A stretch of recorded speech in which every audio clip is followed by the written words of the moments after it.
আসসালামু আলাইকুম। আশা করি সবাই ভালো আছেন। রাত্রি 10টার দিকে ডিউটি শেষ করে বাসায় এলাম আর হাত মুখ ধুয়ে বই পড়লাম খাওয়া দাওয়া করতে। খাওয়ার জন্য ওই যে পুঁটি মাছ রানছিলাম আর বাইগুন আলু এইগুলো দিয়েই খাওয়া দাওয়া শেষ করলাম। এবার সকালবেলা ঘুমে গুন্দে উঠতে একটু লেট হয়ে গেছে। 9টার দিকে ঘুমে গুন্দে উঠে হাত মুখ ধুয়ে চলে এলাম নাস্তা বানাইতে হইবে। নাস্তার জন্য চিন্তা করছি কালকের মতো রুটি আর ডিম দিয়ে বানাই ফেলাম। মানে এই রুটি আনছিলাম 1 রিয়ালে 8টা, এর ভিতরে 1 রিয়ালে 8টা পাওয়া যায়। আর এর ভিতরে আবার একটা সুবিধা আছে, যে জায়গায় দিয়ে রুটিগুলো আনছি এই জায়গার রুটিগুলো সহজে নষ্ট হয় না, কিন্তু বাকালায় দিয়ে এই রুটিগুলো আনলে তাড়াতাড়ি নষ্ট হয়ে যায়। আর এই রুটির ভিতরে আন্ডা দিয়ে এমনি করে বানাইতে আমার দ্বারা সহজই লাগে, 5-10 মিনিট সময়ও লাগে না। আর এমনিতে এরমের খাইতেও আমার কাছে ভালোই লাগে, কিন্তু আজকের পুরি হেলাইছি একটু বেশি গরম দিতে যাইয়া, যার কারণে একটু হালকা তিতা তিতা লাগতেছিল। যাই হোক, এটা দিয়ে নাস্তা পানি শেষ করে এই পরে 11টার দিকে চিন্তা ভাবনা করলাম এখন আস্তে আস্তে পাক শাক করতে হয়। তবে তরকারি মনকে আজকের পাক করা লাগবে না, খালি ভাত পাক করলেই হইবে না। এই জন্য 2 কাপের মতো চাউল সুন্দর করে ধুইয়া বয় দিলাম। আর চাউল যখন বয় দিতেছিলাম তখন একটু চেক করে দেখি আসলে তরকারি কথা নিয়ে আসে। দুপুরবেলা খাওয়া দাওয়ার পর তরকারি থাকবে না, কারণ রাত্রেবেলা আবার আইয়ে পাক করা যাইবে না। আর চেক করার পর দেখি যে তরকারি আছে তা দিয়ে তো খালি দুপুরবেলা হইবে, রাত্রের জন্য তো থাকবে না মোটেও। কিন্তু এখন যে তরকারি পাক করতাম বাসায় কাঁচামরিচও নাই। আগের বাড়ি নাজমুল বাড়ির কাছে 10 পিস কাঁচামরিচ ধার নিয়ে এইবার পাক করছিলাম, কিন্তু এইবার আর ধার করা যাবে না। এই জন্য দৌড়িয়ে বাকালা এলাম কাঁচামরিচ নেওয়ার জন্য।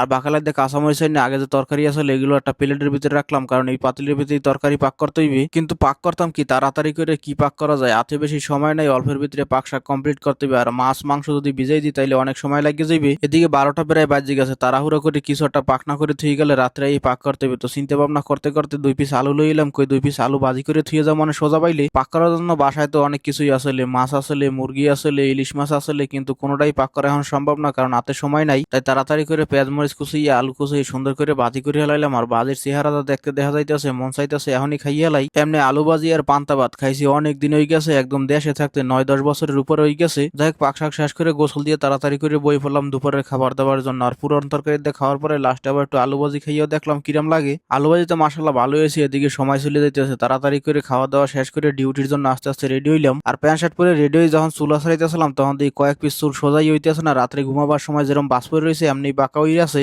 অনেক চেষ্টা তো করলাম সোজা করার, কিন্তু সোজা আর হইলো না। যাই হোক, এরপর চলে এলাম ডিউটিতে। আইয়ে প্রথমে গাওয়া বয় দিলাম, এরপর চার পানি রেডি করে বয় দিলাম। আর গাওয়ার পানির ভিতরে বলো খাওয়ার পরে গাওয়া ভিতরে দিয়ে দেওয়ার পর দেখছেন গাওয়া তো শেষ হয়ে গেছে। আজকের আবার গাওয়া ব্লেন্ডার করতে হইবে। ব্লেন্ডার পরে করবো, মানে আগে এই দিকের কাজ কাম শেষ করিলে প্রথমে গাওয়া রেডি করলাম, এরপর চা রেডি করে সুন্দর মতো ফ্লাক্স বড়ি হেলাইলাম। আর চা গাওয়া রেডি করে সুন্দর মতো দিয়ে এলাম মক্তবে। এরপর এদিকে আবার চা গাওয়া যে বানাইছি আর কেতলি গুলো আছে এগুলো ধুইতে হইবে সুন্দর করে, এগুলো আগে ধুইলাম। যাই হোক, ওই দিকের কাজ কাম শেষ করে এরপর নিরাবিলে আইলাম গাওয়া ব্লেন্ডার করতে। আর আগের বার কইছিলাম যেন গাওয়া এগুলো দেখতে কফি বিনসের মতো, কয়েকজনে বিশ্বাস করে না, হেরা কইছে গাওয়া আবার কফি বিনসের মতো কেমন, এগুলো আলাদা জিনিসই। আসলে এগুলো এক ধরনের কফি, এগুলা বানাবার সিস্টেম অন্যরকমের আর কালারও আহে অন্যরকমের। কফি বানাবার সিস্টেম এক রকমের আর গাওয়া বানাবার সিস্টেম আর এক রকমের। কফি কালা হয়ে যায় আর এইটা সাদা থাকে। আর গাওয়া খালি এক জাতের না, কয়েক জাতের গাওয়া আছে, এর ভিতরে একটা হইছে এইটা।